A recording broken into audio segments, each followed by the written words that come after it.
Hi, Assalamualaikum. My name is Muhammad Nakidin bin Muhammad Khairil. My matrix number is 01DPU19F1079. My class is deep. I from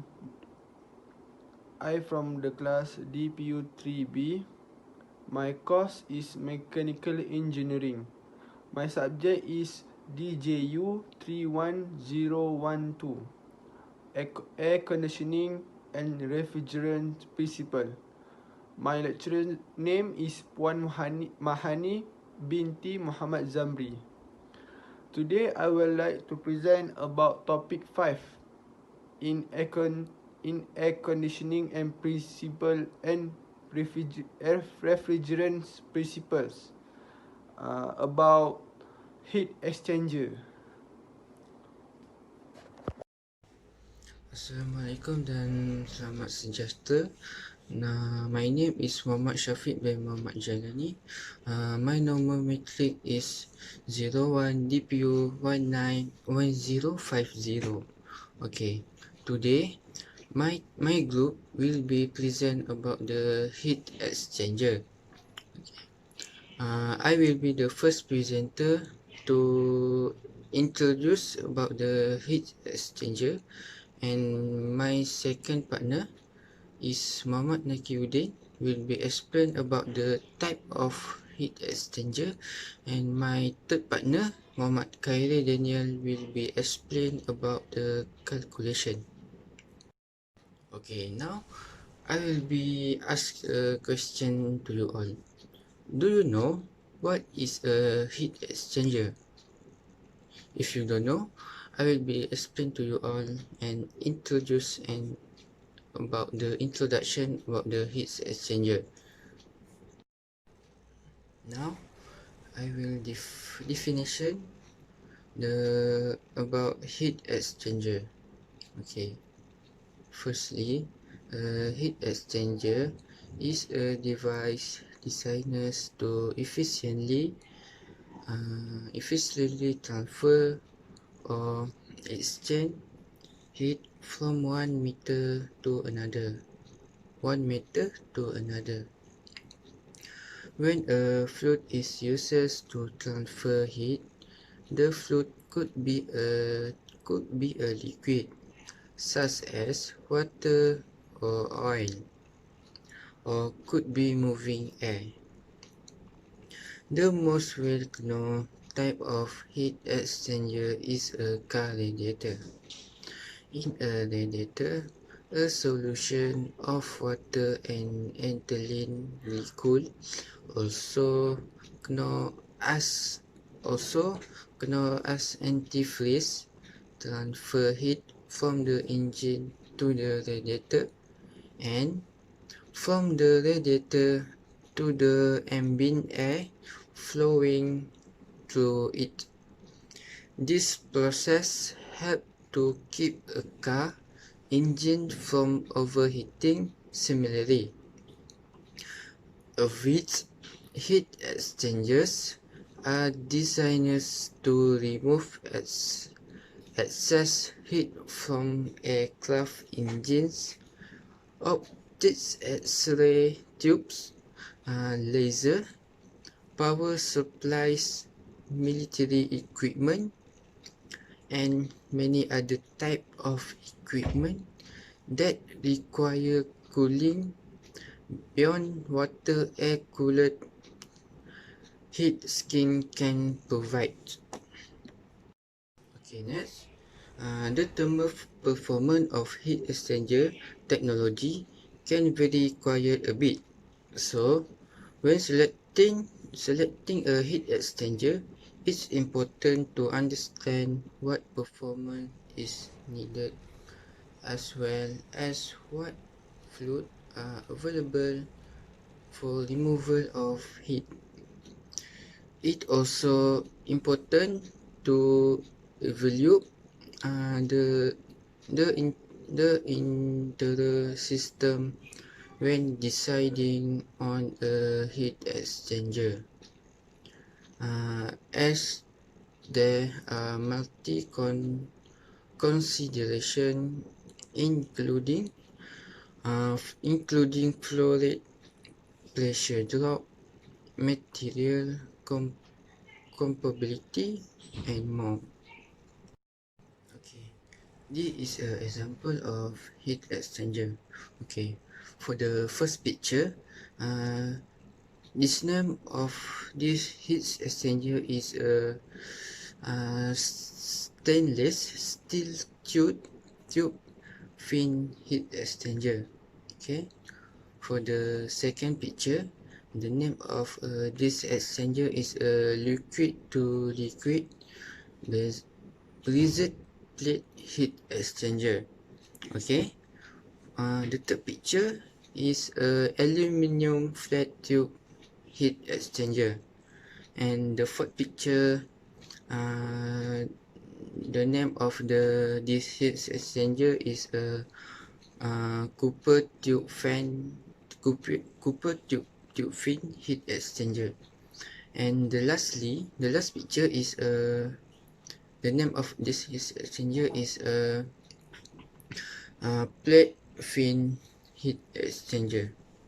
And okay, next I will be explain about the classification of heat exchanger. Okay, for the introduction, in general, if the fluid is immiscibly the separating wall may be eliminated, and the interface between the fluid replace a heat transfer surface, as in direct contact heat exchanger. Next, heat of exchangers in this divided into the three. First is a parallel flow, and second counter flow, and thirdly is closed flow. So that's all for me. Next, I will pass to the Nakiuddin to explain about the type of heat exchanger. Thank you, Shafiq Jalani, for the introduction.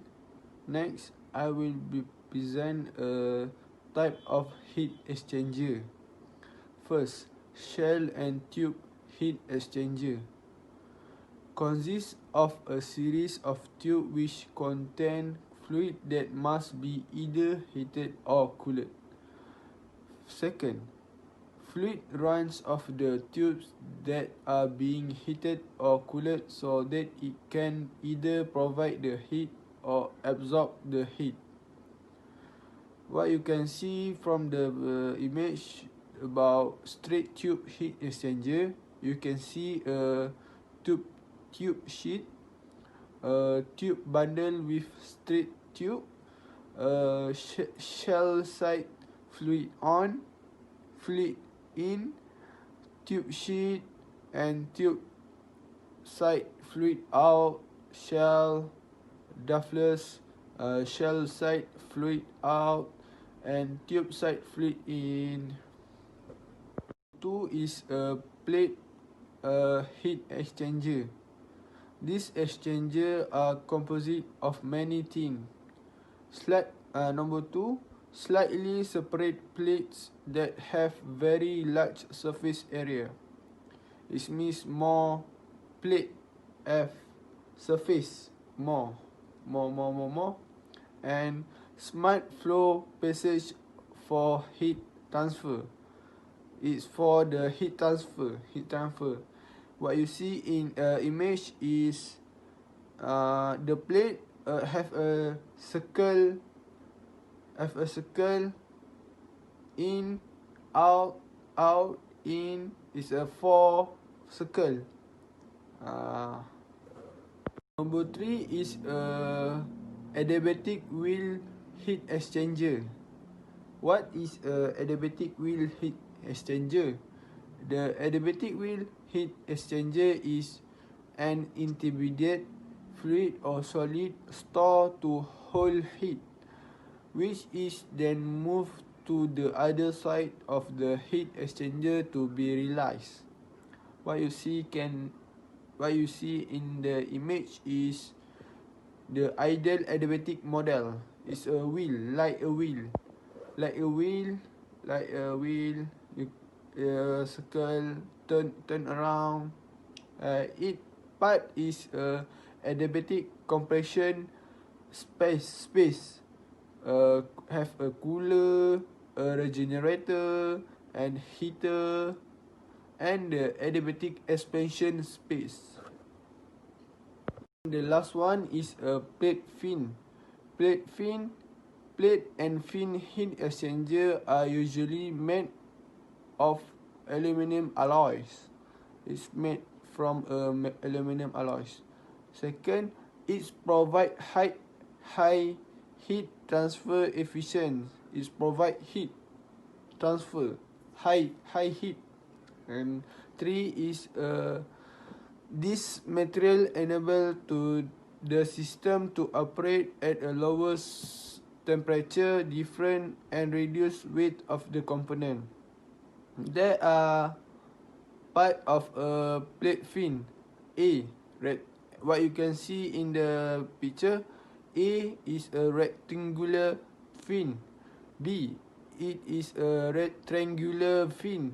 C, a wavy fin. D, offset strip fin. E, perforated fin.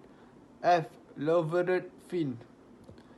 And you can see at the second image is a plate fin. It have a hot air in, cool air out, cool air in, warm air out. It's that lah. Thank you. I want to pass to the Khairil for the calculation. Assalamualaikum, nama saya Muhammad Khairil Nabi Ramli, nombor metrik 01 DPU 19F 1072. Saya akan membincangkan tentang calculation of heat exchanger. Melihat pada contoh soalan yang telah kami buat ialah properties are specific heat of water and geothermal fluid are given to be 4.18 kJ per kilogram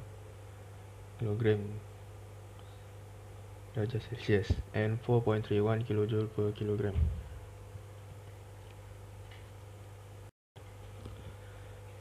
Okay.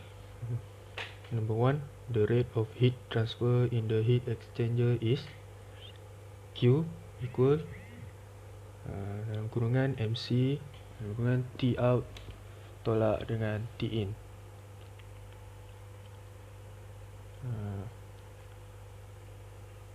MC tu kita ambil nombor 0.2 kg per second dalam kurungan 4.18 kJ per kilogram, kurungan lagi 60 darjah Celsius tolak 25 darjah Celsius.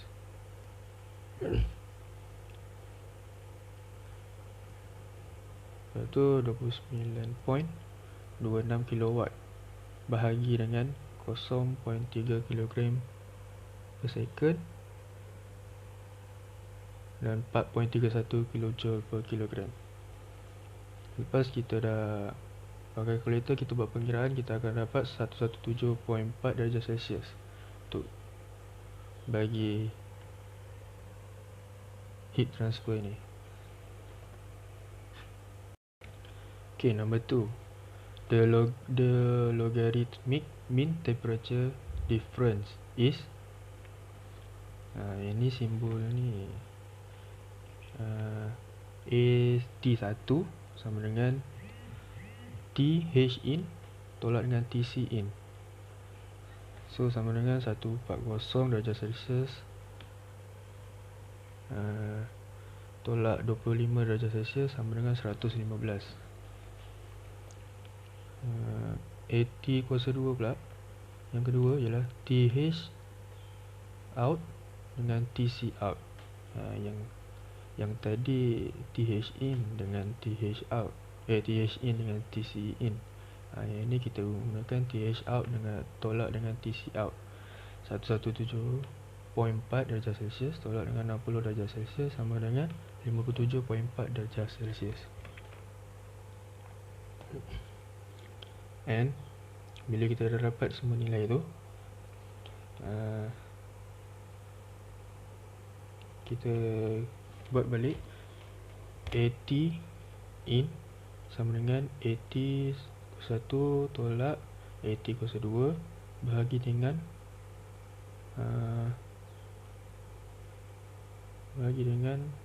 ln AT 1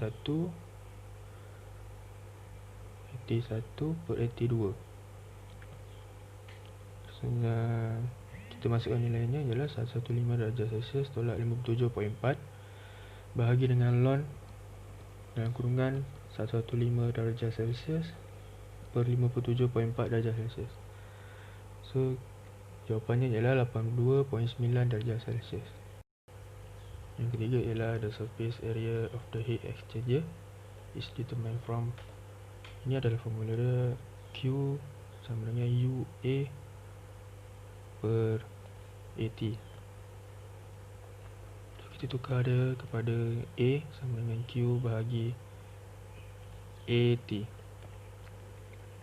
Kita masuk nilainya 29.26 kW bahagi dengan dalam kurungan 0.55 kW per meter per second darab dengan 82.9 darjah Celsius. So jawapan semua ialah 0.642 meter per second. Yang keempat ialah then the length of the tube required becomes A sama dengan pi dl. Kita tukar kepada L sama dengan, kita dah dapatkan L, so kita letak L kat depan. L sama dengan A bagi pi d. Maksud nilainya 0.642 meter per second bahagi pi dan kurungan 0.008. Jawapan semua ialah 35.5 meter.